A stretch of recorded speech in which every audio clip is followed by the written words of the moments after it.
আসসালামু আলাইকুম। আজকে আমি সাদা চমচম করে দেখাবো। ছানা কাটার জন্য 1.5 লিটার দুধ বলক করে নিব। আমার দুধটা বলক চলে এসেছে। আমি আজকে টক দই দিয়ে ছানা কাটবো। এর জন্য 1 কাপ টক দই একটা বাটিতে নিয়ে ফেটে নিছি। আমার চুলাটা একেবারে লো ফ্লেমে আছে। টক দই দিয়ে একটু নাড়তে থাকলে দেখবেন ছানা থেকে পানি আলাদা হয়ে গেছে। আমার ছানা থেকে পানি আলাদা হয়ে গেছে। এখন আমি দেখে নিব। যদি দেখেন ছানাটা অনেক সফট, তাহলে আরো 2 মিনিট রেখে দিতে পারেন।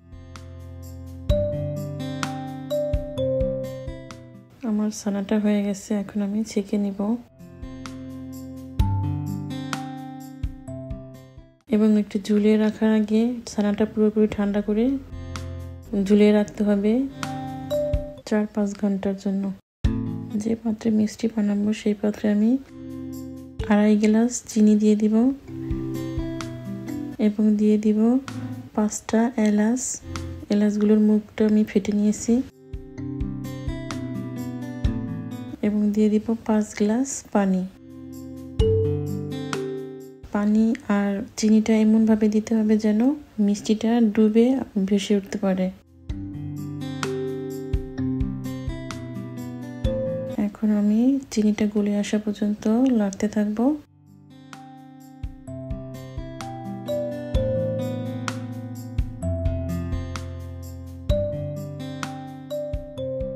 চিনিটা গলে আসছে, এখন আমি ঢাকনা দিয়ে ঢেকে দিব। চলে যাব মিষ্টি বানাতে। 3 টিস্পুন ময়দা আর 2 টিস্পুন চিনি এবং 2 আঙ্গুল দিয়ে যেটুকু আসে সেইটুকু বেকিং পাউডার দিয়ে নিব। শুকনো উপকরণগুলো মিশিয়ে এক সাইডে রেখে দিব এবং ছানাটা আমি ভালো মতো একটু মধ্যে নিব।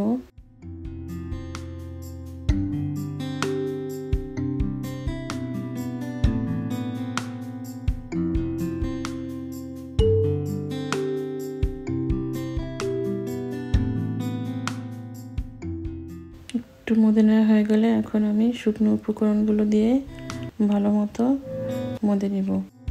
খুব জোরে প্রেস করা যাবে না। আমি দেখিয়ে দিচ্ছি। হাতের এই সাইডটা দিয়ে আস্তে আস্তে প্রেস করে আমি সবগুলো ছানা মধ্যে নিব।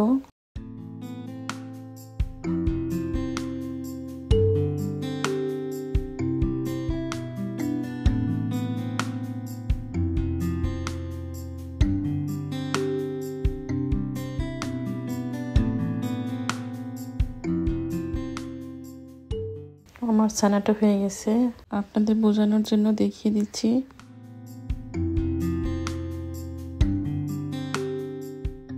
দেখুন আমার হাতের তালুতে একটু তেল তেল ভাব আছে, তার মানে আমার ছানাটা হয়ে গেছে।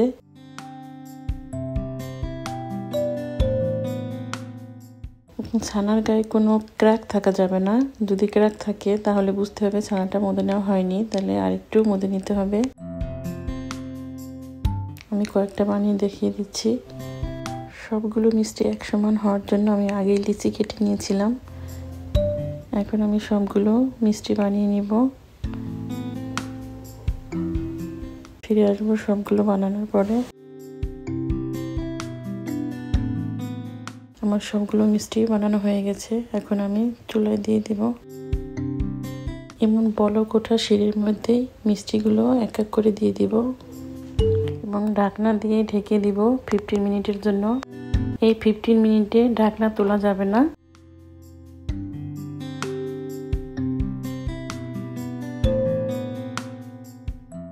ফিরে আসলাম 15 মিনিট পরে।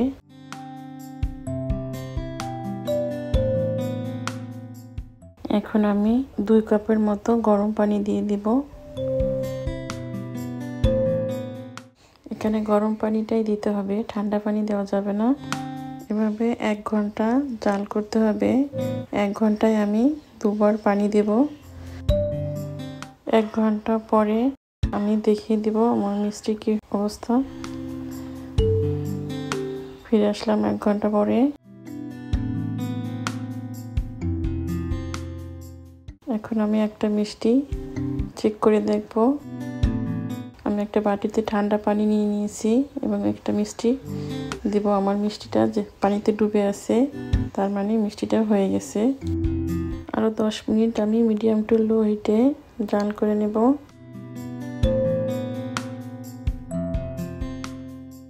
ফিরে আসলাম 10 মিনিট পরে। আমি চুলাটা অফ করে দিয়েছি এবং হাতল দিয়ে মিষ্টিটা ঘুরিয়ে দেব।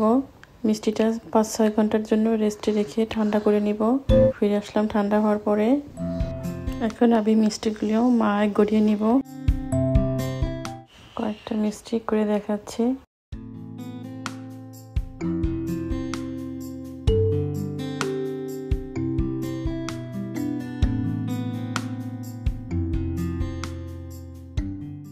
আমার সবগুলো মিষ্টি করা হয়ে গেছে। ফিরে আসবো নতুন কোনো রেসিপি নিয়ে। আল্লাহ হাফেজ।